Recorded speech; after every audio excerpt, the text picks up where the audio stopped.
Bueno, yo creo que vamos. Buenas tardes, antes que nada, y me disculpo por mi conexión tardía. Tuve problemas de conexión justamente. Le estaba explicando acá al compañero de que se me desconfiguró un poquito la notebook y se me desconectó totalmente, de manera que ese fue el motivo por el cual tardé en conectarme con ustedes. Y ya en homenaje al tiempo vamos a arrancar con nuestra unidad número 7, que se refiere a la conservación de la posesión. Y nuestro programa nos pide hablar específicamente de la conservación y pérdida de la posesión, los requisitos exigidos en los sistemas de nuestros famosos amigos Thierry y Savigny para la conservación de la posesión. Bueno, incansable fue la discusión de estos dos grandes doctrinarios alemanes con relación a la posesión. Habíamos dicho que para Savigny hacían falta dos elementos, corpus, animus, y que faltando uno se pierde, y si faltaban ambos, con mayor razón. Partamos entonces de la base de que para Savigny, entonces, la exigencia de los elementos es fundamental para la existencia de la posesión. Para la adquisición de la posesión requiere la concurrencia de dos elementos, el corpus y el animus domini, la intención de poseer la cosa. Si alguno de ellos falta, no hay posesión. Distinto es cuando se trata de conservar la posesión que ya ha sido adquirida. No es necesario que ambos elementos estén reunidos, sino que la posesión puede ser conservada solo con el ánimo. De esto se derivan las siguientes consecuencias. Que para conservar la posesión, entonces, no es necesario estar siempre en contacto material con la cosa o ejercer permanentemente actos posesorios sobre ellos, sino que es suficiente que la intención o el ánimo de conservarla, o sea, no se requiere, dice en este caso, más que el simple contacto material con la cosa. De lo contrario, estaríamos obligados a llevar como un caracol nuestra casa encima, dice. O sea, es un ejemplo muy estúpido, pero bueno. Para Hering, en resumida síntesis, la posesión es la consecuencia, o se conserva, mejor dicho, me distraigo un poco con los que solicitan ingresar. Para Hering, la posesión se conserva siempre que el poseedor se comporte como lo haría el propietario de la cosa. Es la manifestación entonces del derecho de propiedad. Para Savigny era necesario, Savigny era el que sostenía la teoría subjetiva, ¿recuerdan? Para Savigny, por ejemplo, es suficiente, dice, con que haya corpus y el animus domini. Pero para Hering, él dice que la posesión se conserva siempre que el poseedor se comporte como lo haría el propietario de la cosa. O sea, que es la manifestación del derecho de propiedad. Por ejemplo, si yo propietario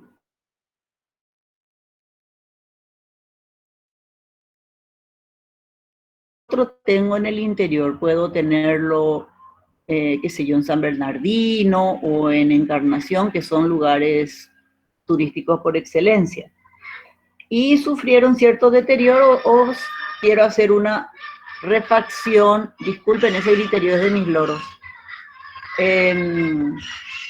Dios mío. Yo quiero hacer algo más, quiero remozar, quiero ampliar, quiero hacer lo que fuere. No es necesario que yo personalmente vaya y esté en el momento en que se haga esa modificación o esa reparación. Si yo tengo una persona encargada y contrato los servicios de alguien que me va a hacer llegar los materiales de construcción necesarios para la ampliación o modificación de la obra, es suficiente que la persona que se encuentra en ese momento la reciba. Es lo que dice Hering. Ahora bien, Para conservar entonces la posesión, según Hering, no es necesario estar siempre en contacto material con la cosa o ejercer permanentemente actos posesorios sobre él. Basta la intención o el ánimo de conservarla. Esto es doctrina, o sea que la posesión se conserva y no se pierde. La posesión que no se conserva se pierde. El artículo 1936. Me aguardan un momentito, voy a tratar de hacerle callar a esos loros porque me distraen, les juro.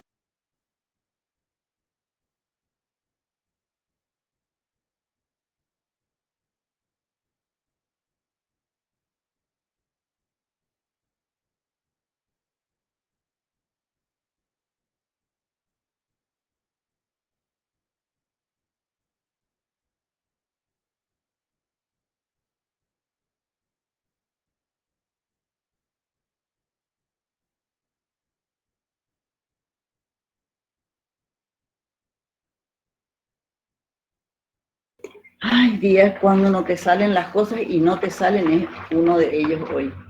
Ahora se pusieron a gritar todos mis loros también, como si todo fuera poco. Bueno, volviendo a nuestro tema, se juzga que la posesión continúa mientras no ocurra un hecho que cause su pérdida. Esta se producirá, esto conlleva la idea de que la posesión se conserva mientras no se produzca un hecho que cause su pérdida. En consecuencia, para conservar la posesión no es exigible ni necesario que la persona esté permanentemente concentrando su pensamiento en la cosa poseída. Al contrario, la ley presume que la voluntad de poseer continúa mientras no ocurra un hecho externo que cause su pérdida. Esto responde al sistema adoptado por nuestro Código Civil, que como se vio responde a la teoría de la posesión de Hering, que era la teoría objetiva. ¿Se acuerdan que ya habíamos dado en unidades anteriores? Para quien la posesión se resuelve en base a pautas diferentes a las propugnadas por Savigny, para quien la posesión exige el concurso de dos elementos que son el corpus y el animus, y la posesión se conservaría mientras estos dos elementos se mantuviesen unidos, perdiéndose entonces la posesión cuando cualquiera de estos elementos desaparece y con mayor razón si desaparecieren ambos. La presunción sobre la conservación de la posesión lo establece el artículo 1921 que expresa: salvo prueba en contrario, se presume que la posesión conserva el mismo carácter con que fue adquirida. Nadie puede cambiar por sí mismo ni por el transcurso del tiempo las causas y las cualidades o los vicios de su posesión. El que comenzó a poseer por sí y como propietario continúa poseyendo como tal mientras no se pruebe que ha comenzado a poseer por otro. El que ha comenzado a poseer por otro se presume que continúa poseyendo por el mismo título mientras no se pruebe lo contrario. Bueno, ¿qué es lo que nos pide aparte de eso nuestro programa? Bueno, eso es en doctrina lo que sostenían Hering y Savigny. Finalmente nos pide la conservación de la cosa, dice, por sí o por medio de representante, distintos supuestos. La conservación de la cosa por sí por medio de representantes, la manifestación de voluntad del detentador de poseer a nombre propio. El código, si bien no hace alusión expresa a la conservación de la posesión por medio de representantes, representantes, eso no significa que solo pueda ser conservada por el poseedor de la cosa. Tal es el caso, por ejemplo, de la locación, cuando el locatario resulta ser representante del locador, pudiendo incluso el locatario subalquilar el inmueble a tercero sin decirles que su posesión es derivada o inmediata. ¿Por qué? Porque está como representante del poseedor inicial, del locador. Por eso que generalmente cuando hay un alquiler, en la cláusula se prohíbe que uno vuelva a subarrendarlo. Generalmente se hace esa salvedad. ¿Por qué? Porque hay veces que uno alquila y tiene varias habitaciones y alquila por un precio razonable y al final le sale la casa prácticamente gratis, lo cual no viene al caso, pero es nada más que un comentario en relación al locatario que funge de locador. En fin, entonces, la presunción sobre la conservación, ya dijimos aparte.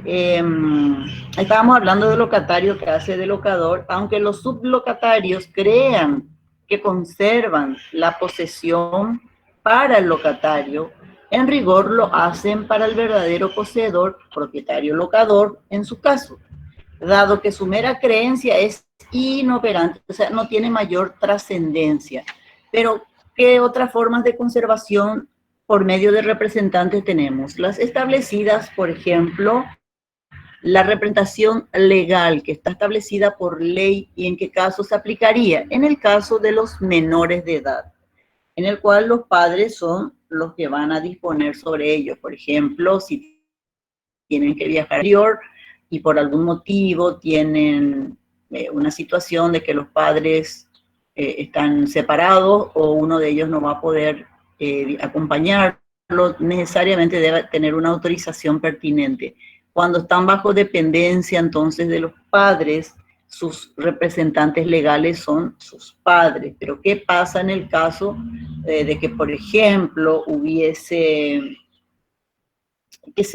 fallecido ambos padres en un accidente? Hubo un accidente donde los niños quedan huérfanos, pero los padres ya habían previsto de que en caso de que le aconteciera algo fatal, un accidente fatal, una contingencia, porque generalmente viajaban mucho al exterior, tenían viajes riesgosos, la ruta, en fin, previendo que pudiese surgir un inconveniente, un percance fatal, entonces deja a una persona determinada en carácter de tutor. Obviamente este tutor se va a hacer cargo de los niños hasta la mayoría. Esa responsabilidad del tutor sería por medio de representantes, eso debe ser hecho por escribanía, y el tutor tiene la obligación de hacer también un inventario de lo que adquiere, en el estado en que se encuentran todos los bienes de los niños menores, como así también, tiene que hacer un rendimiento de cuentas sobre todo lo actuado durante el tiempo que duró su tutoría. Llegada a la mayoría, tiene que hacer una rendición de cuenta de lo que hizo con los bienes de estos niños menores. También puede darse la representación por otro en caso de los incapaces, donde van a tener que tener también curadores. Puede ser una incapacidad absoluta o relativa, puede ser un incapaz que tenga una incapacidad física o mental, de manera que necesita de un curador que se va a hacer cargo de ellos. Otra figura que también podríamos utilizar cuando es representado por otros, o sea, que conservan la cosa por sí, pero por medio de representantes, sería, por ejemplo, el caso del mandato. El mandato tiene una característica que puede ser expreso o puede ser tácito, indistintamente. Y en ambos casos, obviamente, proceden. ¿Cuándo decimos que el mandato es expreso?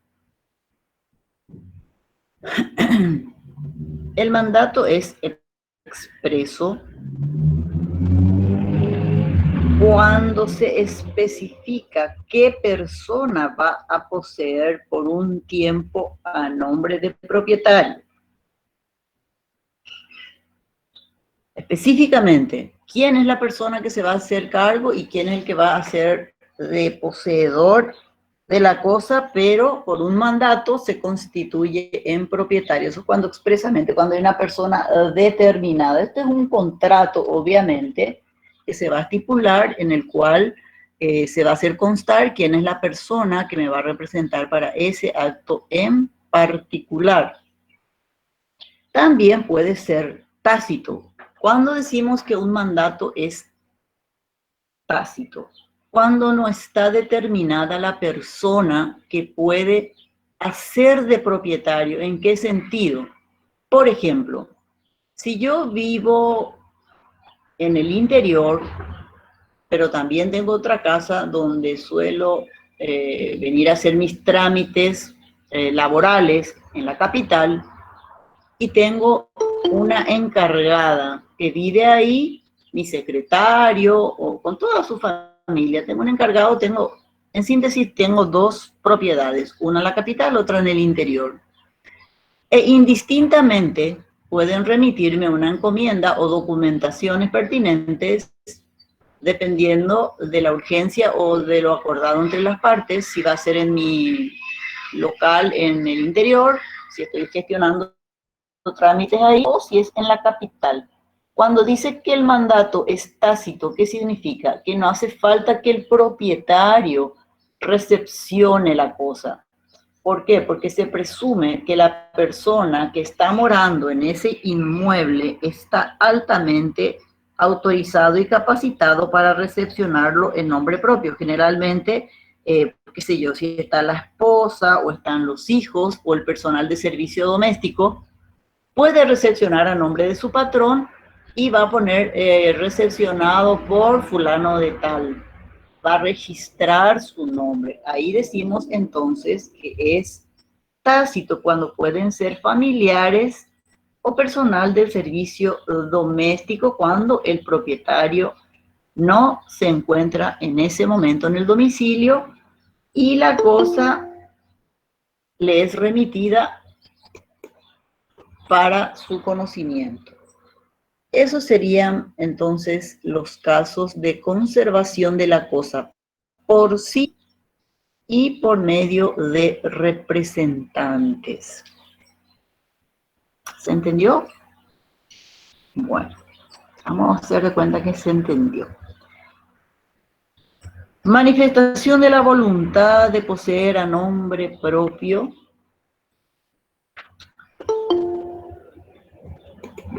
También nos pide hablar entonces cuando la persona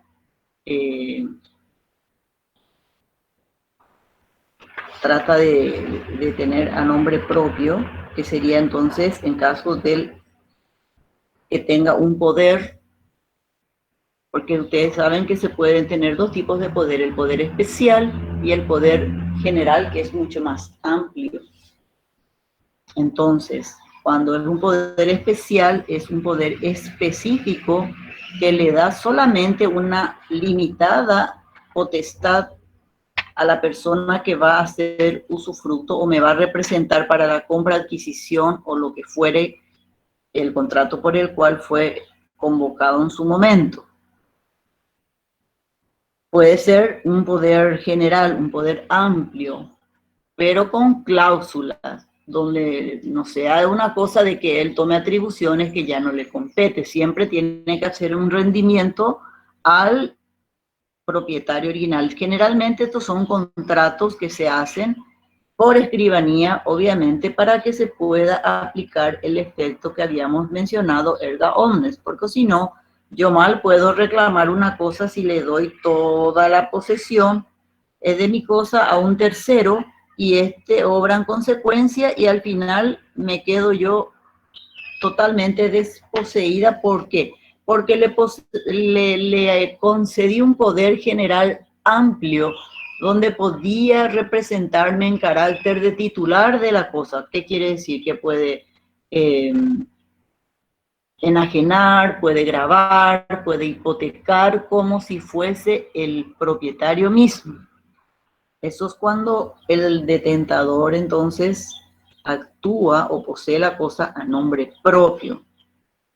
Cuando hablamos de la pérdida, así como se conserva la posesión, también se puede perder la posesión. Y el programa nos pide hablar de la pérdida de la posesión, las formas en que se producen, que pueden ser la pérdida corpore, la pérdida animus y la pérdida corpore et animus, los distintos supuestos, la constituto posesorio, la traditio brevi manu, y así sucesivamente, que vamos a pasar a desarrollar. El principio general de las formas en que se produce la pérdida de la posesión es que la posesión se extingue o es reemplazada por otra que nace. Lo que no significa que no haya situaciones en las cuales una persona pueda perder la posesión sin que otra la adquiera. Las formas de perder la posesión están contenidas en la normativa del artículo 1936 de nuestro Código Civil, que expresa: se juzga que la posesión sobre la cosa continúa mientras no ocurra un hecho que cause su pérdida. Y dice: esta se producirá, y tenemos los ejemplos citados entonces en el artículo 1936 del Código Civil. Cuando la cosa hubiere sido puesta fuera del comercio. Tal es el caso que de una cosa que, pudiendo pertenecer a alguien, no es susceptible de libre enajenación. ¿Por qué? Porque la cosa pierde el carácter de comercialidad como causa determinante de la pérdida de la posesión. Cuando está puesta fuera del comercio por declarársela en comiso, el objeto es objeto de una expropiación propiamente. Y ya habíamos dicho que la expropiación siempre se da por causa de utilidad pública o de interés social, o a consecuencia de cualquier otro acto de autoridad en cuya virtud la cosa queda fuera de las posibilidades de una libre enajenación, o sea, que no se puede vender. Esa sería una de las formas de perder la posesión. La cosa hubiese sido puesta entonces fuera del comercio. Otra situación: por abandono o en su caso por una cesación del poder de hecho ejercido sobre ella. La interrupción ocasionada por impedimento transitorio no produce efecto. Ahora, con relación al abandono, la doctrina exige ciertas condiciones. ¿Y cuáles serían? Primero, la titularidad de la posesión. Solo el poseedor verdadero puede renunciar a su posesión. La capacidad para enajenar. Habíamos dicho que a partir de los 14 años la persona con discernimiento y capacidad podía acceder a la posesión. Ahora bien, el incapaz no puede renunciar a su posesión sin la intervención de su legítimo representante. Este sería el caso entonces de los, pongamos que son menores de edad y por ende, o que tengan curadores por ser interdictos, que tengan algún impedimento físico o mental que no le permita disponer libremente. En esos casos no puede tampoco renunciar a su posesión sin que intervengan sus legítimos representantes.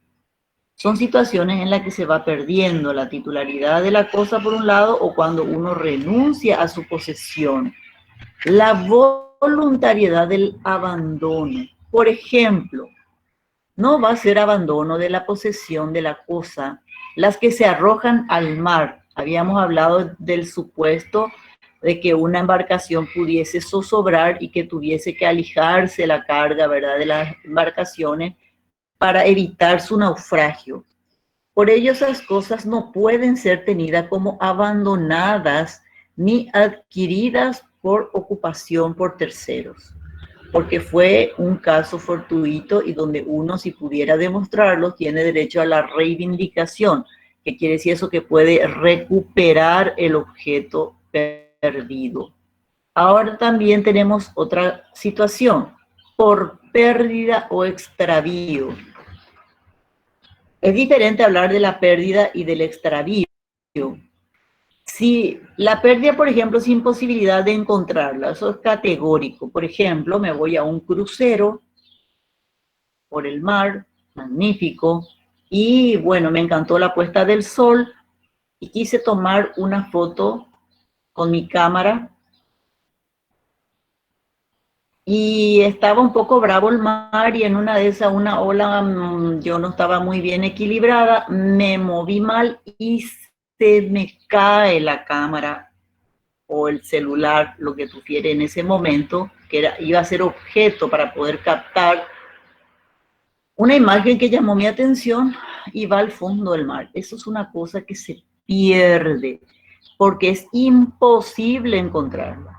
¿Quién va a ser la persona que se va a tirar a buscar una cámara? ¿En qué parte va a encontrar una cámara o un reloj? Cualquier objeto que uno pudiese perderlo accidentalmente, obviamente, no intencionalmente, pero va a ser dificilísimo. ¿Por qué? Porque el agua va a arrastrar o porque cualquier animal pudiese, en su curiosidad quizás, o se destruyó la misma cosa o quedó enterrada, en fin.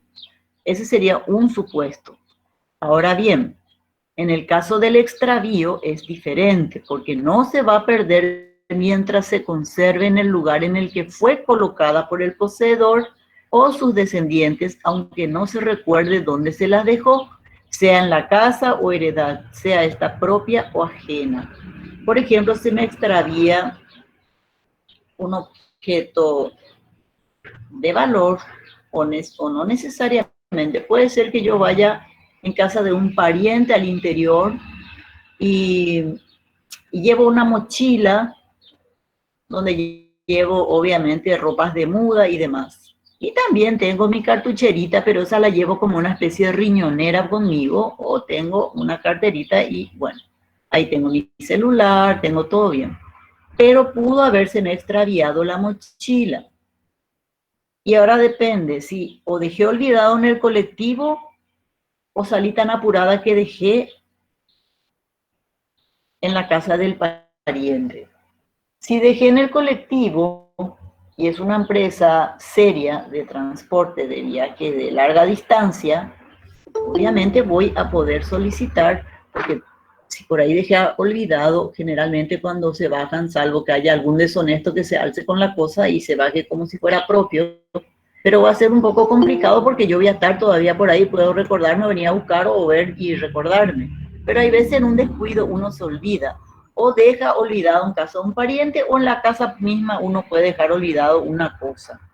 Y no me acuerdo dónde puse. No vieron mi reloj, yo dejé en tal parte. Me acuerdo que bajé, pero lo que no me acuerdo es si bajé, si dejé en el baño, si dejé, no está en tu pieza, no está en tu ropero, no está. Distraídamente no recuerdo, sé que está ahí, puedo recuperar. En caso de extravío se puede recuperar la cosa. En cambio, en caso de una pérdida, ya es imposible encontrarla, por ende ahí sí se produce la pérdida definitiva de la cosa. Otra figura que nos habla el código es el de la especificación.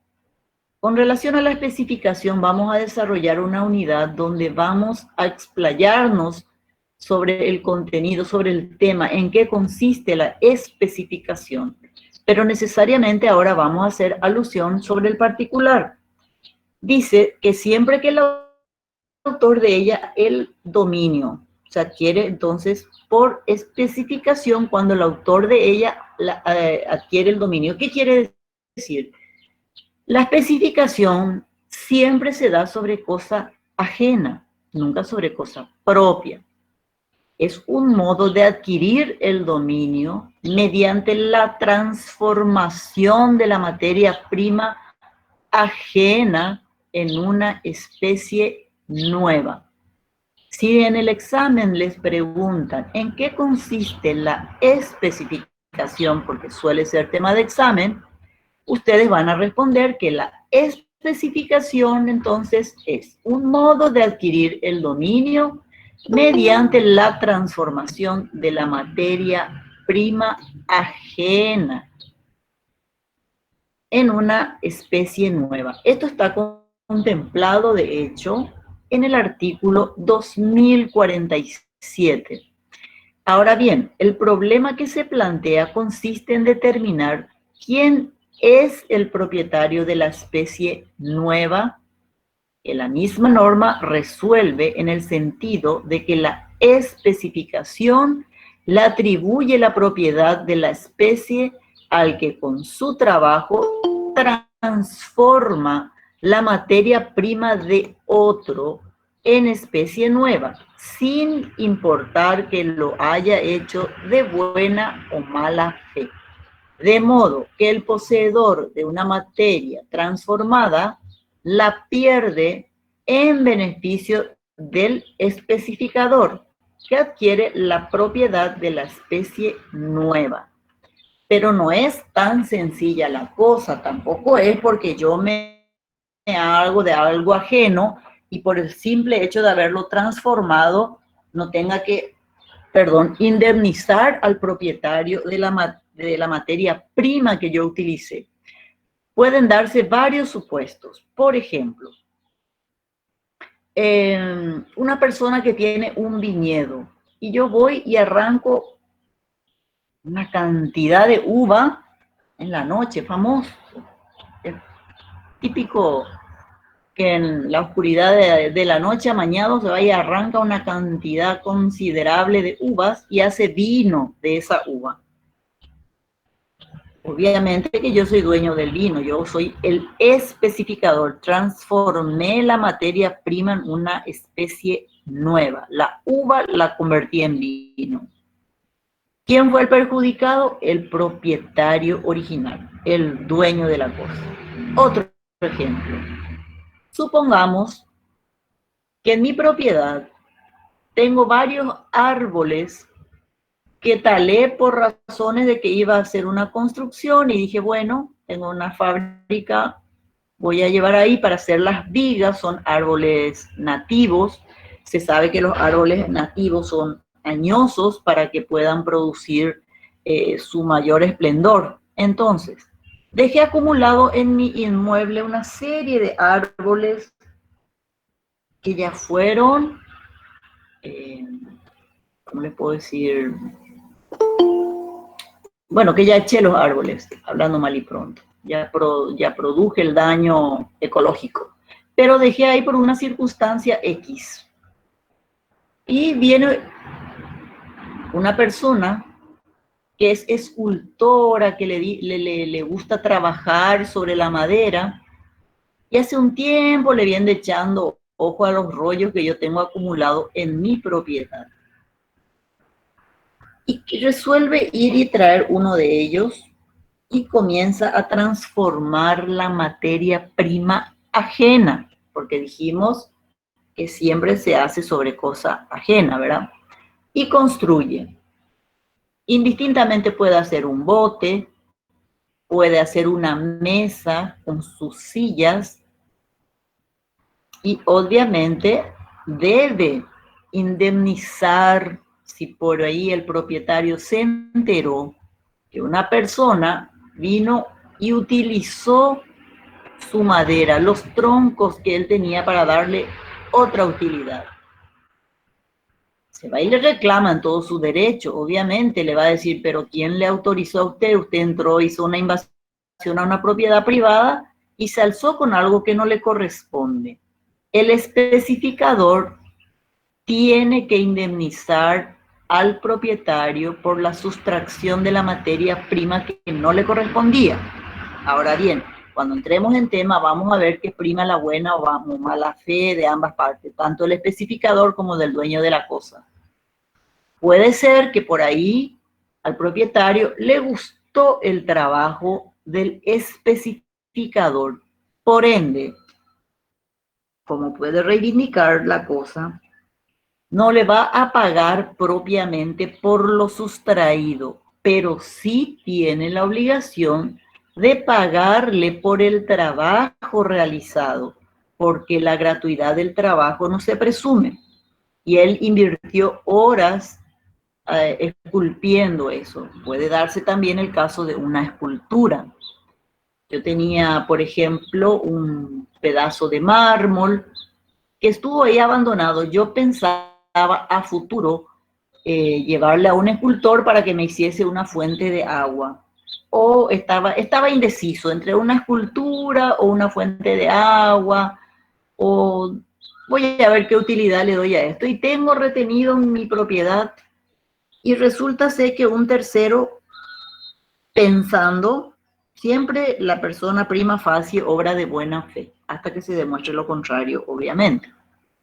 Viene y se alza con el mármol. Obviamente, la materia prima ya fue transformada en una nueva especie. ¿Por qué? Porque el especificador, con su trabajo, lo transformó en una especie nueva. Indistintamente pudo haber hecho una estatua, pudo haber hecho una lápida, pudo haber hecho una fuente de agua, en fin, transformó la materia prima ajena en una especie nueva. Por ende, el especificador se constituye, dicen, propietario de la nueva especie, pero siempre debe, en caso de que el titular, el propietario de la materia prima le reclame, debe indemnizarle por haber usufructuado algo que no le correspondía, que no le pertenecía, dispuso de la cosa como propia. Por ende, tiene que indemnizar al propietario, al titular, independientemente del trabajo realizado. Es por la materia prima que le va a tener que indemnizar. Ahora, si al propietario de la materia prima le gusta el trabajo realizado por el especificador, no le va a pagar por la materia prima que utilizó, pero está obligado a pagarle en concepto de lo que pida por la obra realizada, porque la gratuidad del trabajo no se presume. Independientemente, ahora, como le digo, vamos a entrar en materia de especificación más adelante en una unidad donde vamos a ver cuando prima la buena o mala fe, sea del especificador o del propietario. Pero en resumida síntesis, la especificación entonces es la transformación de la materia prima ajena en una especie nueva. Es así de simple, en eso consiste la especificación. Otro caso de pérdida de la posesión sería por desposesión, sea el caso del posesor mediato o del inmediato, cuando transcurriere un año sin que estos ejerzan actos de posesión o sin turbar la...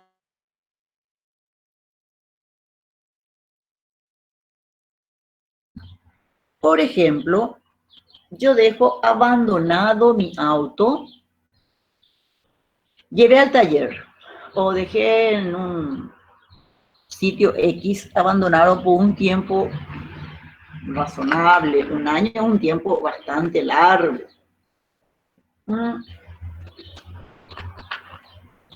Y había sido que había gente que ya le estaba echando el ojo a mi vehículo. Generalmente yo le puedo decir al mecánico, bueno, ¿y cuánto me va a salir la reparación? Y mira, bajar el motor y cambiarle todo. Esto te va a salir mínimo unos 15 palos, por ahí, 15 millones mínimo. Eso sin mano de obra, eso es el motor, la pieza que tenés que cambiarle nomás, porque tu vehículo puede alta gama y bla, bla, bla, la mar en coche. Bueno, ¿y qué te parece si me...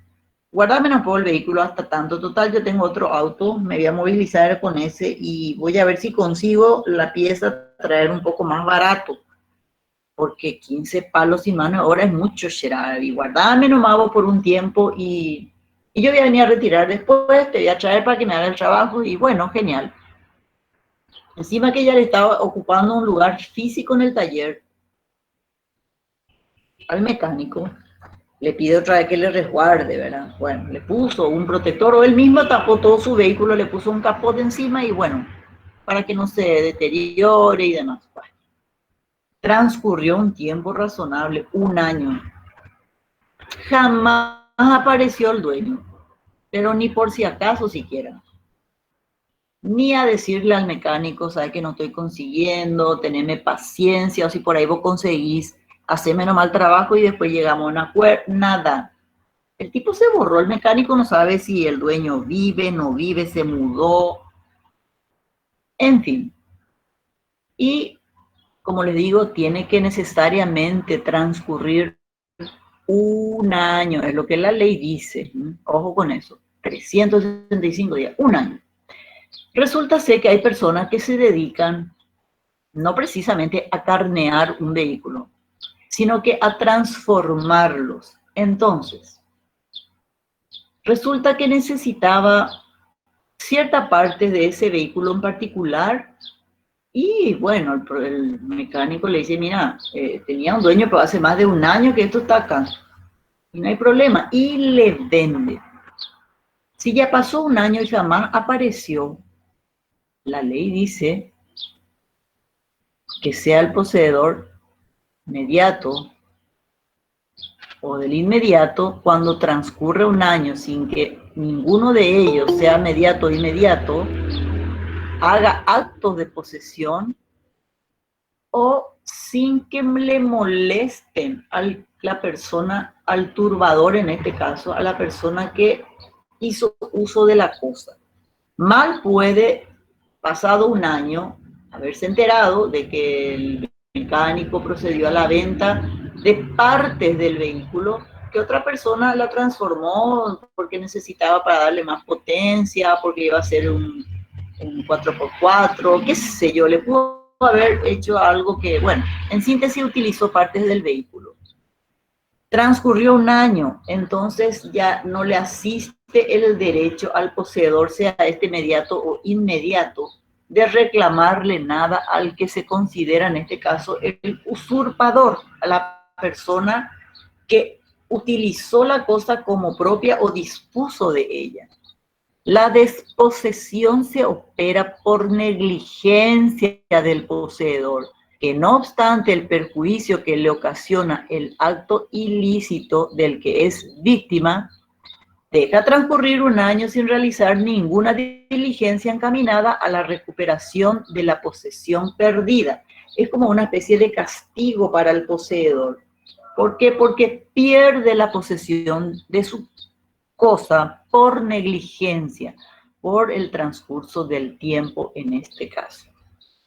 Ahora bien, también tenemos que hablar de la pérdida corpore, pérdida animus, pérdida corpore et animus.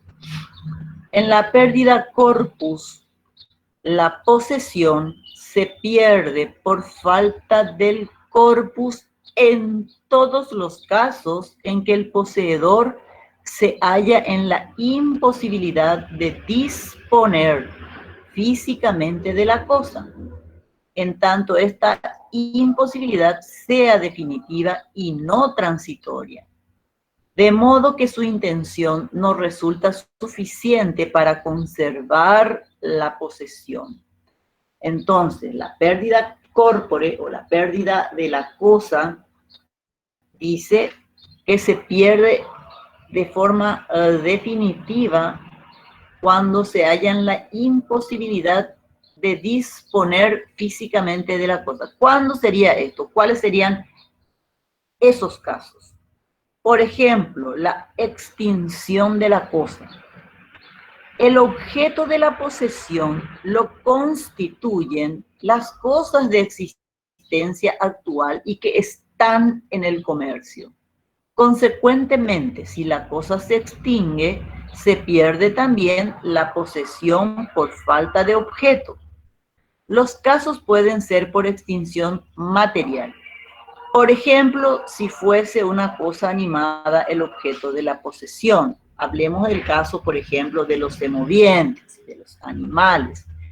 Puede ser de una vaca, de una oveja o de una cabra. Digamos de una vaca. Ahora bien, la posesión sigue sobre los restos o sobre la nueva especie. ¿Qué serían en este caso? El cuero, la carne, la guampa, si es que era un toro grandote, y bueno. En este caso dice que la cosa animada, objeto de la posesión, perdón, sigue sobre los restos de la nueva especie. Si era, por ejemplo, una vaca o si es una oveja, se la esquila, igual yo puedo usar la lana, por ejemplo. Esto entonces puede darse en ese caso de que sea una extinción material. Puede darse también otro caso, el de la extinción jurídica. ¿Cuándo ocurre esto? Cuando la cosa sufre un cambio que hace que legalmente sea imposible poseer por estar fuera del comercio. Por ejemplo, cuando el Estado expropia un inmueble que pasa a formar parte del dominio público o cuando un inmueble es ocupado por las aguas del río, el cual también corresponde al dominio público del Estado. Entonces tenemos dos tipos de extinciones, la material y la jurídica.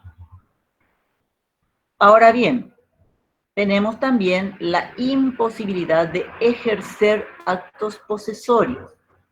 Tal serían los casos de los animales salvajes que huyen o de domesticados que recuperan su antigua libertad en tanto el poseedor no los fuere persiguiendo.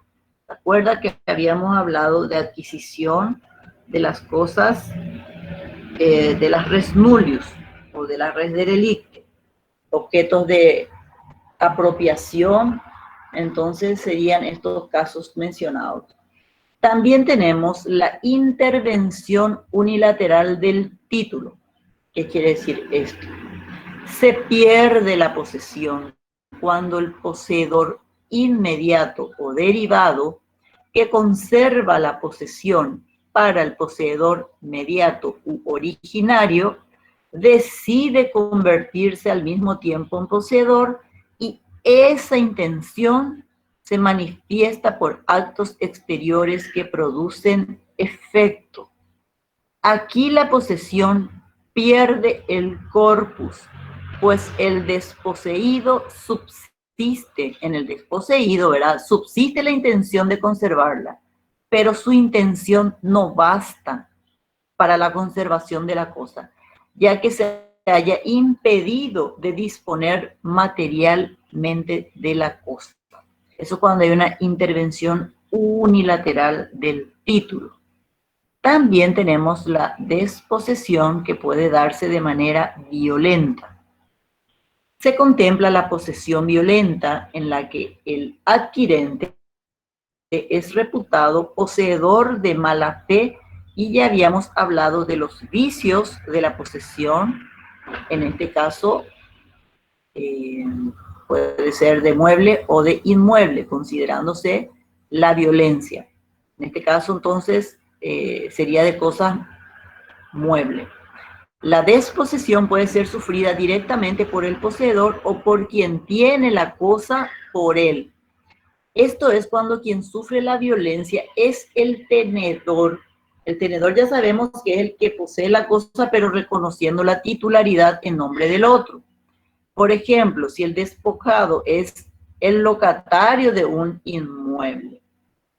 También tenemos la pérdida animus. La posesión se pierde por falta de animus domini. Ya sabemos que el ánimo es la intención, ¿verdad?, de poseer la cosa. En aquellos casos en que cesa porque desaparece esa voluntad o intención de poseer por parte del poseedor, aun cuando subsista la relación material con la cosa. Estos casos ocurren, por ejemplo, en los siguientes supuestos: por usurpación o desposesión clandestina. Ocurre cuando una persona se apodera de una cosa en ausencia del poseedor, sin emplear actos de violencia para ello, y entra a poseer la cosa poseída por el anterior propietario. Los distintos supuestos. Ya habíamos hablado de la constituto posesorio, de la traditio brevi manu. En estos casos, el poseedor deja de serlo sin realizar actos materiales de entrega e incluso en algunos de ellos se sigue conservando el corpus, la cosa, no obstante la posesión se pierde. Es claro, obviamente, que cuando hablamos de esto, ya lo habíamos desarrollado en el caso de la traditio brevi manu, tanto como el de la constituto posesorio. También nos pide hablar de la tradición y del abandono. ¿Cómo se pierde por tradición? Y simbólicamente se pierde cuando uno, propietario de la cosa, la entrega. Habíamos dicho que la tradición es un acto jurídico bilateral, pero que tiene consecuencias jurídicas. Por ende, ¿cuándo se perdería por la tradición propiamente? Cuando el que entrega voluntariamente una cosa le entrega a otra persona, pierde la posesión de esa cosa. ¿Por qué? Porque la otra persona la adquiere de manera voluntaria también para el que dio, para el tradente en este caso, se pierde la posesión y esa posesión pasa a manos del adquirente. ¿Y cuándo sería el caso del abandono? El abandono puede darse en dos casos. En el caso de cosas muebles o de inmuebles. En el caso de cosas muebles, el abandono se produce cuando se lo llama también res derelicte, cuando es abandonada intencionalmente por el dueño porque ya no le interesa seguir en la posesión de la cosa, sea porque perdió valor, sea porque está deteriorada, por el motivo que considere que ya no es de su interés la conservación del mismo y lo deja abandonado. Puede ser una radio, una linterna, dejó, fue a una plaza, tuvo, no le gustó más y dejó y se fue. O un termo, que ya se cayó, ya está todo rayado, sucio, etcétera, etcétera. Eso sería en caso de una cosa, mueble, sí, está bien, de una cosa mueble, un objeto mueble. También puede reivindicarla si desiste y vuelve y está en el lugar que lo dejó. Si ya no lo encuentra, ya lo perdió, obviamente. Cuando se trata de cosas muebles, entonces, que son abandonadas por su dueño, se las considera ya res derelicte. Disculpen, pero esto solo se da en el caso de las cosas muebles. ¿Por qué? Porque el abandono de inmueble no es tan fácil, no es tan simple. En primer lugar, porque nadie va a abandonar voluntariamente un inmueble por el valor mismo de la cosa. Y en segundo lugar, que si uno va a abandonar un inmueble, debe hacerlo por escribanía, en instrumento público. ¿Para qué? Para que surta efecto erga omnes. Al yo renunciar a un inmueble, automáticamente se hace la inscripción en el registro correspondiente, registro de inmueble, obviamente, la renuncia del titular de ese inmueble que pasa automáticamente a posesión del Estado, pasa a ser el Estado el nuevo titular de ese inmueble abandonado. Bueno, en eso consiste entonces la pérdida de la posesión. Estamos un poquito embretados en el tiempo. La siguiente unidad, la unidad 8, nos habla del objeto, del sujeto y del objeto de la posesión. Correcto. Vamos a ir a desmenuzar ahora esto entonces. La capacidad para adquirir la posesión por sí.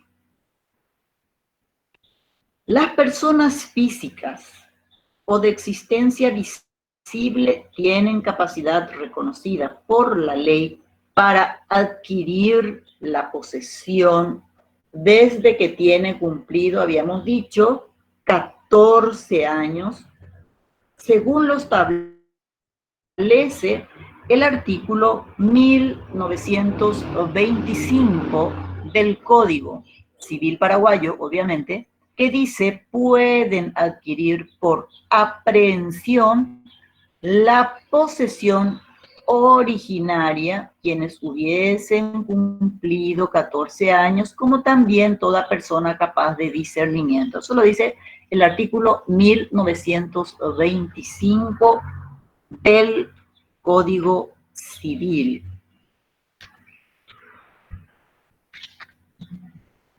Ahora bien, la capacidad para adquirir la posesión por medio de otros, por uno mismo, entonces no necesitaba más de que sea una originaria, que sea una res nullius, una aprehensión. La aprehensión es tomar la cosa.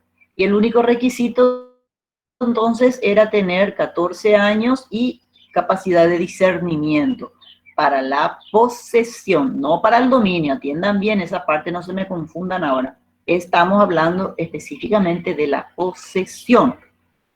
Ahora bien, la capacidad para adquirir la posesión por medio de otros. Acá vamos a entrar en el libro tercero del Código Civil, en la parte referente a los mandatos específicamente. ¿Por qué?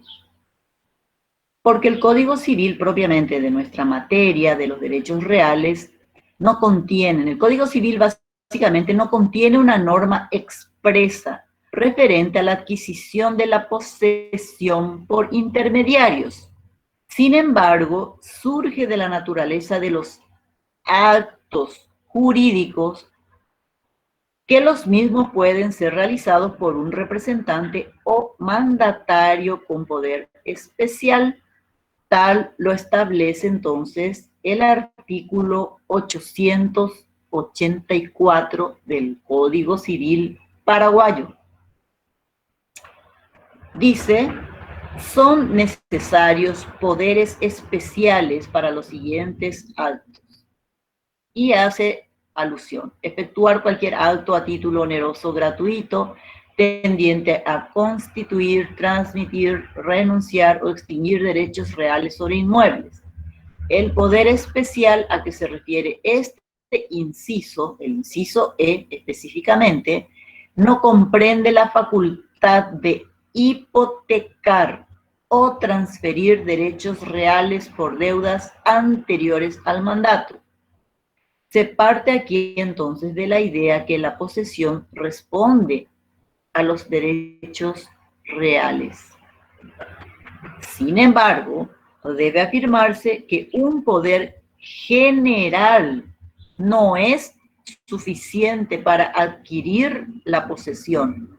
¿Por qué? Porque comprende solo actos de administración conforme lo dispone el artículo 883 del Código Civil Paraguayo. Estamos hablando del libro tercero, de la parte de los contratos, específicamente de los mandatos.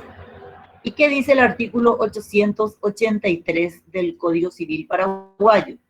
El mandato concebido en términos generales solo comprenderá los actos de administración, aunque el mandante declare que no se reserva ningún poder o que el mandatario pueda hacer cuanto juzgue conveniente o existiere cláusula general de libre gestión.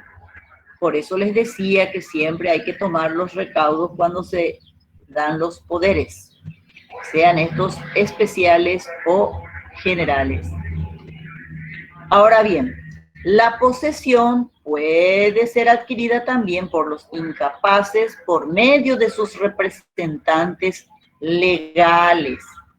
Estamos hablando de la capacidad para adquirir la posesión por medio de otros. Y el Código Civil lo establece en el artículo, el Código Civil paraguayo siempre lo establece en el artículo 1925, pueden adquirir la posesión los mayores de 14 años, como también toda persona capaz de discernimiento. Dichos extremos no serán necesarios cuando por acto de tercero se hubiere puesto una cosa bajo el poder de una persona, aunque fuere incapaz.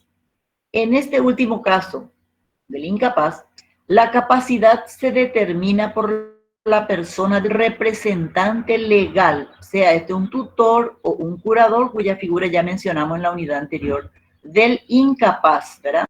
La incapacidad se determina entonces por la persona del representante legal, sea este tutor o curador del incapaz, y esto es así porque la posesión es una relación jurídica entre una persona y una cosa, en cuyo caso el representante legal capaz poseerá a nombre del incapaz desde su adquisición hasta que éste llegue a la mayoría o cumpla el contrato por el cual fue estipulado, porque generalmente tanto el tutor como el curador siempre se hace por instrumento público. El nombramiento de un tutor o curador debe ser hecho por escribanía. ¿Para qué? Para que surta efecto contra terceros, porque de repente los parientes pueden tener intereses creados y decir, no, yo me voy a hacer responsable, yo me hago cargo, y se puede ir en detrimento de los bienes del menor o del incapaz, en este caso, por una malversación que se pueda hacer o un mal uso que se pueda hacer de los bienes de la persona del menor o del incapaz. Entonces, los requisitos para adquirir la posesión, aparte de la capacidad, entonces son aquellos requeridos para realizar actos jurídicos voluntarios, y los actos jurídicos previstos en este código son los que, ejecutados con discernimiento, intención y libertad, determinan una modificación o extinción de derechos. Los que no reúnan tales requisitos no producirán por sí efecto alguno. Ahora bien, ¿cuáles son las cosas susceptibles de posesión? Para el sistema de nuestro código, las cosas susceptibles de posesión están establecidas en el artículo 1917 del Código Civil, que ya repetimos varias veces. Todas las cosas que están en el comercio son susceptibles de posesión. No lo serán los bienes que no fueren cosa, salvo disposición especial de este código. Las cosas que están en el comercio y están referidas en el artículo 1896 dice que están en el comercio todas las cosas cuya enajenación no fuese expresamente prohibida o no dependiese de una autoridad pública.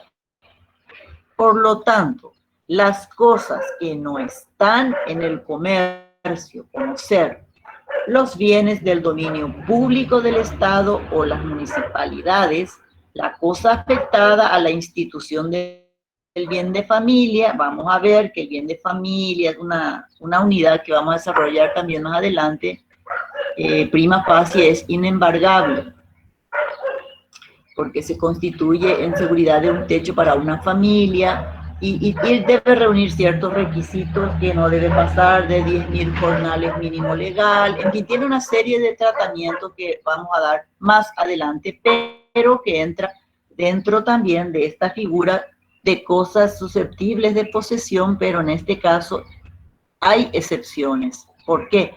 Porque no están en el comercio. Tampoco el bien de familia puede ser hipotecado con posterioridad a su declaración, o hay excepciones cuando hubiese sido hecho con posterioridad a la declaración del bien de familia, puede ser hipotecado, como también se adeudare impuesto, porque en principio es inembargable, no se puede hipotecar, no se puede enajenar, en fin, tiene una serie de limitaciones antes, si se hubiesen hecho con posterioridad a su declaración. Antes de declarar el bien de familia, entonces, este no tiene que tener una hipoteca constituida sobre el bien, no debe adeudar por impuestos y no debe pasar de los 10.000 jornales mínimos legales establecidos por ley. Una vez que pase el monto establecido por la ley, ya deja de ser un bien de familia y puede ser objeto de enajenación, de embargo y otras figuras, pero eso vamos a darlo más adelante. El artículo 2076 habla sobre el inmueble registrado como bien de familia y dice lo que ya les había mencionado, que no puede ser enajenado, etcétera, etcétera. Si hacen alusión al artículo 2076 del Código Civil, van a tomar conocimiento sobre las limitaciones en relación al bien de familia, pero esa es una unidad, como les decía, que vamos a desarrollarla más adelante. Es la unidad 22 del programa, si no estoy equivocada. Pero bueno, para que una cosa entonces sea susceptible de posesión, debe tratarse de cosa determinada, es decir, debe tratarse de una cosa, sea esta mueble o inmueble. No es posible poseer una cosa indeterminada o genérica. Debe ser material y específica, tal como sucede con la propiedad o dominio de las cosas y de las instituciones relacionadas como el derecho a la reivindicación o el derecho de la prenda, de la hipoteca, de la tradición, cuyo objeto se trata siempre de un bien corporal concreto y específico. Entonces, todas estas son cosas susceptibles de posesión. En cuanto a la extensión de la posesión, el Código Civil no legisla sobre el punto. Sin embargo, conforme a la doctrina, el carácter de exclusividad de la posesión indica que no pueden existir dos posesiones iguales y de la misma naturaleza sobre una misma cosa. Esto cae sobre la figura de la posesión in solidum. Por ello dice nuestro código en el artículo 1911, reconoce la concurrencia de un poseedor mediato y de otro poseedor inmediato. ¿Por qué? Porque dice que resulta imposible poseer, o sea, uno posee por sí mismo y con ánimos de poseer la cosa para sí mismo, y el otro posee a nombre de otro o reconociendo la posesión de otro sobre la cosa. El artículo 1935 del Código Civil establece la posesión fundada en un título, comprende solo la extensión del título, sin perjuicio de lo agregado por otras causas que hubiese hecho el poseedor. Esto significa que si alguien posee en razón de título la posesión, no puede extenderse más allá de la propia extensión que revela el título. En todo caso, si hubiera un excedente sobre la extensión determinada en el título, habrá otra posesión distinta e independiente, aunque pueda ser adyacente, contigua y aún confundida con la misma cosa. Eso en lo referente a la extensión. Básicamente, entonces, lo que dice el artículo 1911, que dice de que no pueden existir dos posesiones iguales y de la misma naturaleza sobre una misma cosa, también como el artículo 1935 del Código Civil. Ahora bien, vamos a entrar a hablar sobre cosas simples y compuestas. El código tampoco legisla sobre las cosas simples, pero como tal debe tenerse a aquellas cosas que constituyen una unidad, aunque tal unidad resulte de la conjunción de varios elementos. siempre y cuando estos elementos, al aparecer orgánicamente fundidos o reunidos, se perciban como una individualidad. ¿Qué quiere decir esto? Para que se entienda una cosa simple, por ejemplo, un automóvil. ¿Qué es un automóvil? Es el conjunto de varias partes, por ejemplo, tiene el motor, la carrocería, las ruedas, etcétera. Volante, bocina, retrovisor, etcétera, etcétera. Pero dichos elementos reunidos en conjunto se perciben como una sola cosa, constituyen una unidad que en este caso viene siendo el automóvil. No se puede, dice, poseer una parte de él. La posesión es de quien posee el automóvil. Otro ejemplo más simple, pues cuando decimos que no se puede poseer una parte de él, nos referimos a que, por ejemplo, las 4 ruedas sean de otra persona, mientras todos los elementos forman una unidad, incluyendo las 4 ruedas. Imposible va a ser. Cuando se habla entonces de unidad, un ejemplo sería entonces, como dijimos, el automóvil, que consta de varios elementos, pero que unidos todos ellos forman una unidad. Otro ejemplo más simple sería la posesión de una estatua, en la que una persona no puede una de ellas poseer la cabeza y la otra el resto de la estatua. O posee toda la estatua o no la posee. Es una unidad. Ahora, ¿cuándo decimos que la cosa es compuesta? Las cosas son compuestas cuando están formadas por la unión física de cosas simples, sean o no de la misma naturaleza. ¿Cómo sería el caso, por ejemplo, de varias cabezas de ganado? Pueden ser oveja, cabra, vaca, que están reunidas y constituyen un rebaño. En estos casos, la posesión se adquiere tomando las cosas en su conjunto. Estos pueden ser enajenados o vendidos en su conjunto. Por ejemplo, vendo un rebaño de ovejas constituido por 50 cabezas o adquiero un rebaño de ovejas de la misma cantidad de cabezas. Son cosas compuestas, entonces, las cosas que están formadas por la unión física de cosas simples, sean estas o no de la misma naturaleza. Las cosas simples, no, es una unidad. Las cosas compuestas, entonces, pueden ser varias cosas simples, sean estas de la misma naturaleza o no. Ahora bien, cuando hablamos de la universalidad de hecho, también tenemos que hacerlo de derecho. La pluralidad de bienes que se consideran una unidad pueden ser una unidad de hecho o de derecho.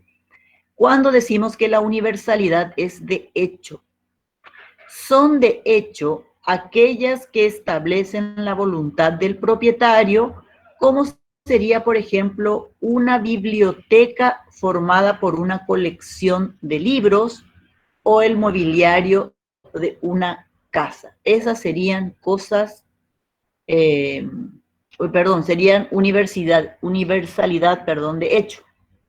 Y cuando decimos que la universalidad es de derecho, son las que establece la ley. Por ejemplo, el patrimonio y sucesión de una persona son universalidades de derecho, porque no pueden ser divididas sino en cuotas alícuotas, pero no en partes determinadas por sí mismas. Entonces, ¿cuándo son de hecho? Son aquellas que están formadas, entonces, cuando se establece la voluntad del propietario de formar una biblioteca, una colección de libros o todo aquello que conforma el mobiliario de una casa, se considera universalidad de hecho.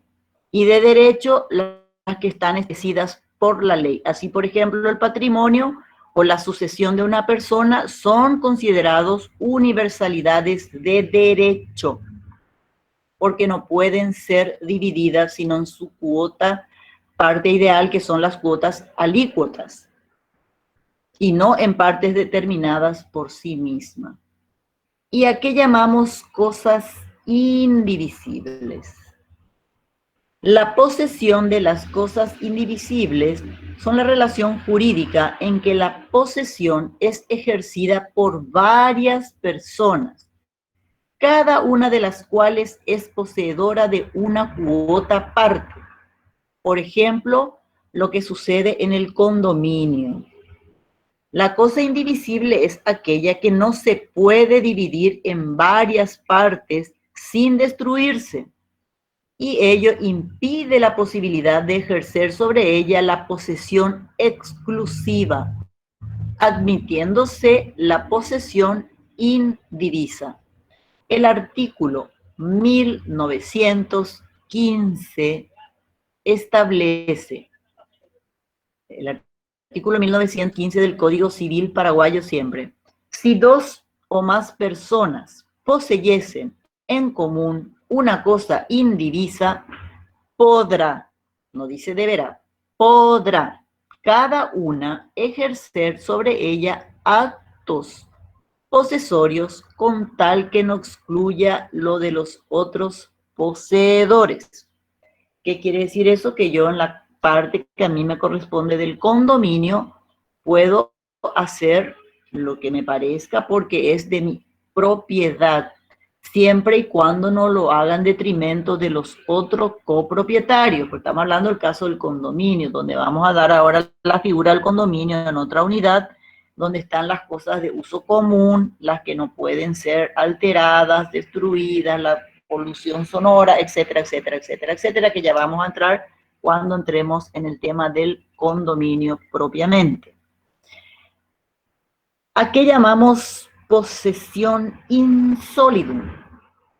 La posesión insolidum no es admitida en nuestro código y se refiere a la posesión solidaria de una misma cosa por varias personas, puesto en un principio consagrado en la imposibilidad de que concurran dos posesiones iguales y de la misma naturaleza sobre la misma cosa u objeto.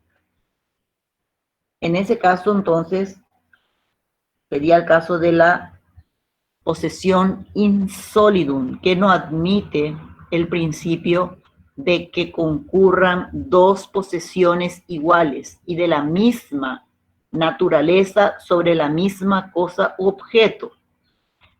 El artículo, el Código Civil argentino tampoco lo admite. El artículo 1923 establece: si fueren varios los poseedores, la naturaleza de la posesión se juzgará respecto de cada uno de ellos. De ahí que es entonces inadmisible la posesión insolidum, más allá de que se refiere a una posesión solidaria de una misma cosa por varias personas.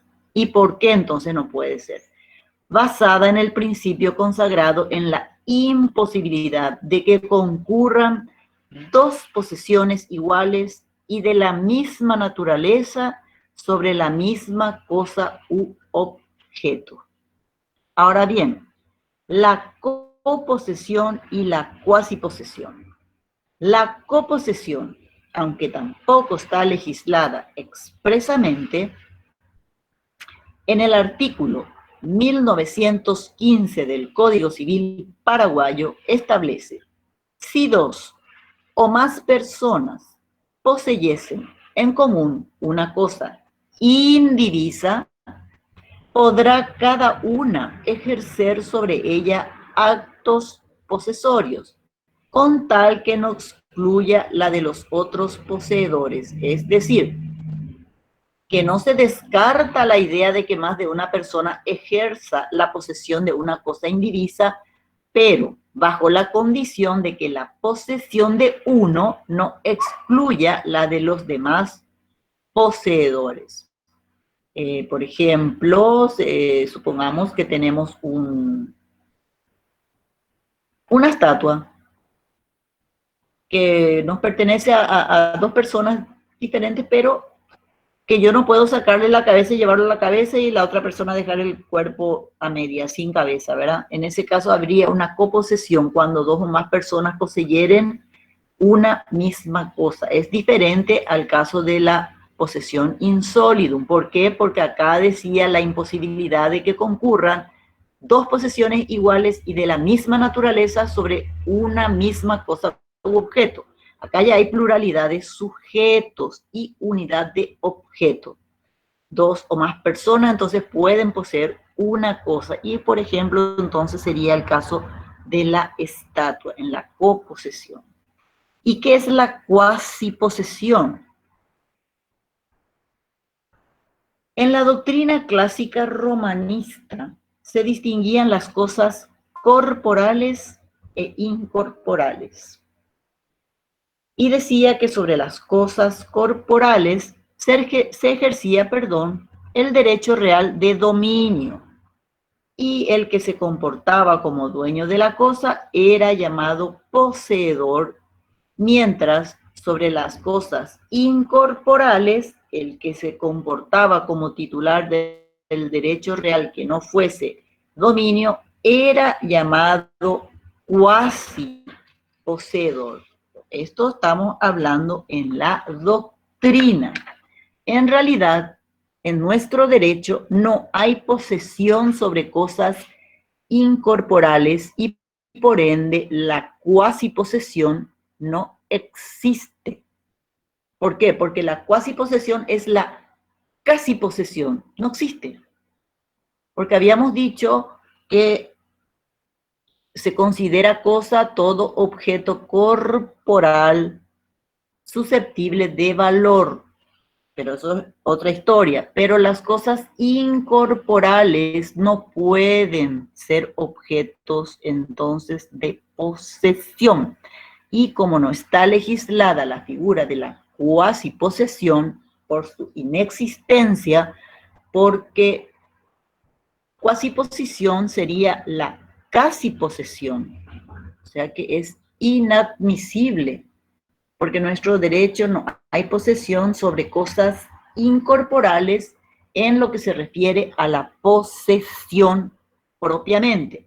¿Por qué? Porque la misma definición de la posesión, si bien es cierto, tampoco el código la define, dice, será poseedor quien tuviera el poder físico inherente al propietario, el que tuviera el poder físico sobre la cosa. Siempre tiene que ser sobre cosa corporal, de manera tal que la cuasiposesión no es contemplada en nuestra legislación. Y con esto damos por terminada entonces la unidad 8 de nuestro programa. Vamos a continuar en la próxima clase entonces con la unidad 9 y 10 respectivamente. La 9 que se trata de los efectos de la posesión y la 10 que va a tratar sobre la protección de la posesión. Y esa sí es extensa porque vamos a tener que hacer una breve síntesis de la evolución histórica partiendo del derecho romano, de las teorías relativas y absolutas, y nuevamente van a aparecer nuestros queridos Hierin y Savigny. Vamos a también tener que hablar sobre propiedades presunta o posible, cuáles son las teorías absolutas, cuáles son las teorías relativas, o sea, estamos entrando en materia ya. A medida que avanzamos, después esto nos va a servir de base para estudiar los derechos reales propiamente, porque ya sabemos que la posesión como tal no es un derecho real, pero surte efectos jurídicos. Por ende, se accede a los derechos reales a través de la posesión, razón por la cual es objeto de estudio in extenso. Inclusive, en la unidad 11 de nuestro programa, porque siempre tenemos que buscarnos al programa, acostúmbrense a leer, a estudiar con su programa. En la unidad 11 vamos a hablar, por ejemplo, y ya va a ser la última unidad sobre la posesión, sobre la defensa de la posesión, cómo se puede acceder a la defensa de la posesión. La defensa extrajudicial, que es aquella que se ejerce, por ejemplo, cuando el auxilio de la justicia y se tardaría en llegar, entonces uno puede. ¿Y cuáles son esas condiciones que se requieren para su ejercicio? Y son los casos de turbación y despojo. Pero vamos a ir desglosando más adelante. De manera tal que podamos tener conocimiento de todo esto. Vamos a hablar acá de los interdictos. ¿A qué se llaman interdictos? Son juicios breves, sumarios, sumarísimos para la defensa de la posesión, y son 4: el adquirir, retener, recuperar, obra nueva, en fin. ¿Y a qué se llaman interdictos en el Código de Procedimientos? Vamos a recurrir al Código Procesal porque el Código Civil no lo contempla. En fin, son muchas las cosas atinentes a la posesión todavía. En la unidad 9, por ejemplo, vamos a hablar de los efectos mediatos e inmediatos sobre las cosas robadas o perdidas, la reivindicación de las mismas, de los efectos de la posesión con relación a la prescripción, a la percepción de fruto nuevamente. Vamos a hablar de los derechos inherentes a la posesión. En fin, son figuras, como les digo, necesarias para poder entrar luego ya en materia. ¿Por qué? Porque a partir de la unidad 12, vamos a hablar ya de los derechos reales propiamente y comenzamos con el primero de ellos, que va a ser el dominio, que tiene varias unidades otra vez porque es extensa esa unidad.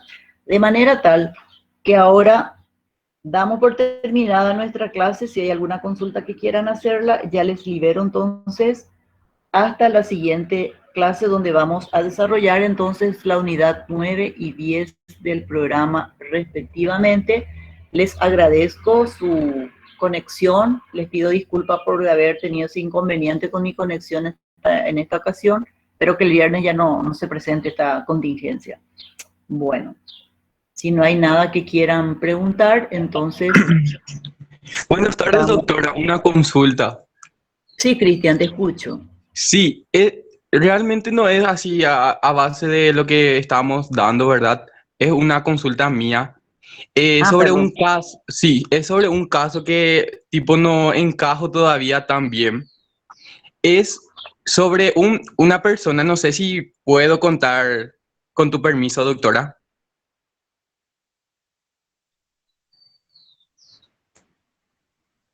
Disculpame, yo soy mal educada, estoy tomando agua. Decime nomás, papá, te escucho.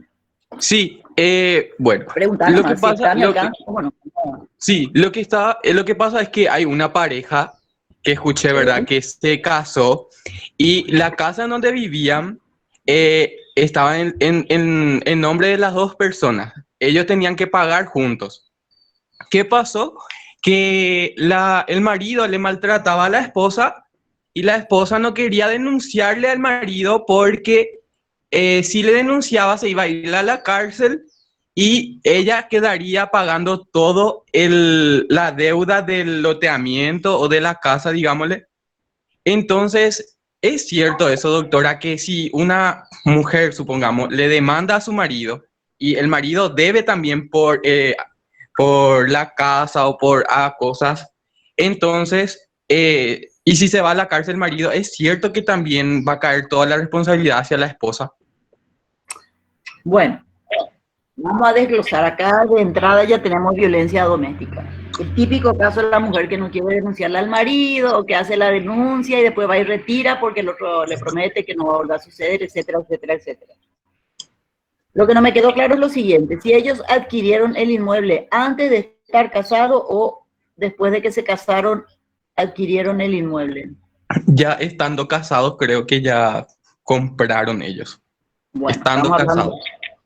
estamos hablando de supuestos. Sí. En el supuesto de que hayan comprado, ya forma parte de un bien ganancial. ¿Qué quiere decir esto? Que ninguno de los dos va a poder vender o hacer ningún tipo de transacción sin la autorización del otro. Obviamente son solidariamente responsables. ¿Qué quiere decir? Que en caso de que uno de los dos no cumpliese con el compromiso, el otro tiene que asumirlo. Ahora bien, si la cosa en este supuesto no quiere demandarle al marido porque si él se va preso, ella va a tener que hacerse cargo de la deuda, eso es fácil. Yo preferiría meterlo preso, salvaguardar mi integridad física, dejo constancia de que a partir de tal fecha yo me estoy haciendo responsable del pago absoluto del inmueble. ¿Con qué fin? Para que más adelante, cuando mi marido, entre comillas, salga de prisión, si quiere tener más derechos sobre la casa, me devuelva lo que yo pagué, la parte que le correspondía a él. Porque en este caso, ambos asumieron el compromiso. De manera tal que si el tipo se va a ponerle, qué sé yo, 10 años, 3 años, 5 años, pues sale y viene y le mata, ella se queda hablando pavada porque ella pagó todo y el tipo encima se va a quedar con la casa y va a continuar pagando y aquí no pasó nada. Porque desde el momento que es un bien ganancial, le corresponde a ambos cónyuges, de manera tal que son solidariamente responsables. Si uno no paga, el otro tiene que cumplir con la deuda, porque generalmente el contrato así lo estipula, que por el atraso de una o dos cuotas, ellos pueden perder inclusive el inmueble, de manera tal que a ella no le conviene dejar de pagar, pero sí le convendría hacer la denuncia correspondiente y salvaguardar su integridad física, porque hoy por hoy estamos viendo que la violencia ya no tiene límite contra la mujer, de manera tal que yo obraría en consecuencia denunciándolo y asumiendo la responsabilidad sobre el compromiso asumido. Y hago una constancia, yo puedo ir inclusive en una escribanía y dejar constancia de que hice una denuncia pública ante la policía, ante el Ministerio Público, documentarme que yo tenía con la concesionaria, en este caso con la inmobiliaria, contraída una deuda sobre un inmueble ubicado tal, y inclusive con la inmobiliaria puedo poner de que a partir de la fecha entonces solamente está abonando el monto de la cuota, pero igual, el marido igual va a seguir teniendo derecho porque es un bien ganancial, es adquirido ya por ambos, forma parte de los bienes de ambos, independientemente de quién pague o deje de pagar, pero yo tengo derecho a ser resarcida por la totalidad de lo que yo pagué, o tengo más derecho sobre el inmueble porque yo pagué la totalidad, o porque yo pagué de 25 o de 36 cuotas, yo pagué 24, obviamente, que si él quiere tener derecho me va a tener que pagar la diferencia de lo que yo pagué. Caso contrario, yo tengo más derecho que él sobre el inmueble, pero para eso tengo que documentarme. Como siempre les digo, el papel aguanta todo, de manera que cuando haya un reclamo, porque lo más probable es que una vez que le denuncie, después vayan a optar ya por el divorcio. Y en ese caso, se va a tener que proceder a la venta del inmueble probablemente, salvo caso que el marido haya recapacitado luego de estar privado de su libertad y le haga una cesión de su derecho a ella o decida venderle su parte, en la cual ella va a salir gananciosa porque ella ya estuvo pagando el resto de las cuotas, porque ella no puede dejar de pagar sobre pretexto de que el compromiso fue asumido por los dos y que él ahora está preso y que ella no puede porque van a perder el inmueble si uno de los dos deja de pagar, independientemente de la situación. Porque ¿qué pasa si ella queda sin? Bueno, me van a decir, pero la cuota estaba de acuerdo a los ingresos que tenían ambos. Y a la hora de estar preso, obviamente lo que ella gana no le alcanza para cubrir el monto de su cuota, porque aparte eso tiene servicios que cubrir, servicio de agua, de luz, teléfono, transporte, alimento, etcétera, etcétera. Entonces tiene que ver bien qué es lo que va a hacer. Caso contrario, tiene que hacerse por escribanía el traspaso a otra persona y se pone a la venta y se hipoteca o lo que fuere, hace un préstamo hipotecario sobre el inmueble con acuerdo de la inmobiliaria, y ese tercero entonces se compromete a la cancelación de la deuda y les da a ellos la parte que ya habían pagado hasta ese momento y se parte igual otra vez, tienen que partir miti, 50 y 50 si es bien ganancial. No va a salir solamente beneficiada ella, pero va a perder el inmueble, o sea que yo, por mi mal consejo, seguiría pagando de manera a poseer el inmueble a futuro, salvo que haya algún impedimento económico o legal que me impida acceder por alguna cláusula del contrato, porque de repente si es firmado por dos, después una de las partes ya no firma o no se hace cargo, y bueno, yo asumo esa responsabilidad y continúo con el pago y me va a corresponder más a mí que al que dejó de hacerlo. Eso por derecho propio, pero todo depende de lo que diga el contrato de la inmobiliaria, de las cláusulas y de que se pueda hacer constar de que a partir de tal o cual fecha es solamente ya una de las partes la que está cumpliendo con la obligación del contrato. Eso sería interesante también ver. Y ver, como te digo, si es un bien ganancial o si fue una cosa que adquirieron, porque está el matrimonio aparente también, la unión de hecho, el mal llamado concubinato. Entonces, si ya convivieron bajo el mismo techo por más de 4 años, no hace falta el papel de estar casados ni llevar la preposición de la fulana está casada con y es la esposa de, no. Tienen los mismos derechos sobre el inmueble. Por eso te digo, depende. Hay que ver la situación real de cómo fue adquirido el inmueble y a partir de ahí entonces ver la posibilidad de que ella pueda, no te digo quedarse directamente con el inmueble, pero tener más posibilidad de acceder como propietaria absoluta a futuro, dependiendo de si la denuncia corre o no corre, porque hay veces que uno es de escaso recurso y resulta que tu pareja, tu cónyuge, es de una posición económica acomodada o tiene los contactos necesarios y se revierte la situación. Y resulta que de ser vos víctima, resulta siendo victimaria. Entonces, todo eso, cuando se habla de supuestos, es muy difícil opinar porque hay que tener clara la película de cuál es la real situación en este caso. Si es un matrimonio o si es una unión de hecho, o en qué condiciones fue adquirido el inmueble. No respondo mucho a tu pregunta, pero básicamente tendría que hacerse asesorar por un profesional del derecho de manera que pueda ver la viabilidad, porque el incumplimiento del contrato va a dejar sin efecto, no importa cuántas cuotas ellos hayan pagado, el incumplimiento no le va a devolver ya la inmobiliaria lo que ellos abonaron.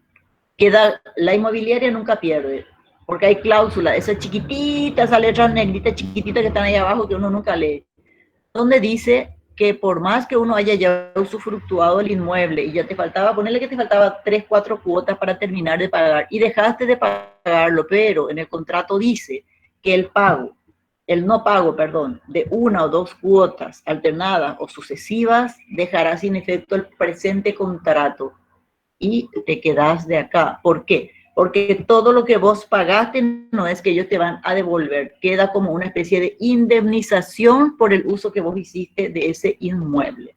De manera tal que hay mucha tela por cortar en esta situación y hay que tener un panorama más cierto de esto. Si vos necesitas, en este caso particular, un asesoramiento en la Facultad de Derecho, está la parte de asistencia legal para personas de escasos recursos. ¿Qué quiere decir eso? Que si uno no tiene los medios necesarios para contratar y pagar los servicios de un profesional, porque a veces es muy oneroso, te atienden de manera gratuita, te asesoran.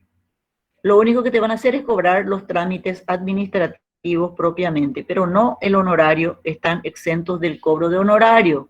Y ellos te pueden averiguar mejor la situación, porque hay que ver la condición de dominio también de ese inmueble, hay que ver una serie de situaciones para poder tener un panorama cierto sobre quién tiene más derechos, si el uno o el otro. En este caso, creo que es 50 y 50. No sé si respondí a tu pregunta, Cristian. Sí, muchísimas gracias, doctora. Excelente, sí, ahora entendí cada paso y muy agradecido. Muchas gracias. A las órdenes. Que tengan un buen resto de jornada y nos vemos en la siguiente clase entonces. Gracias por conectarse a todos. Vale, profe, muchas gracias. Adiós. Gracias a ustedes. Adiós.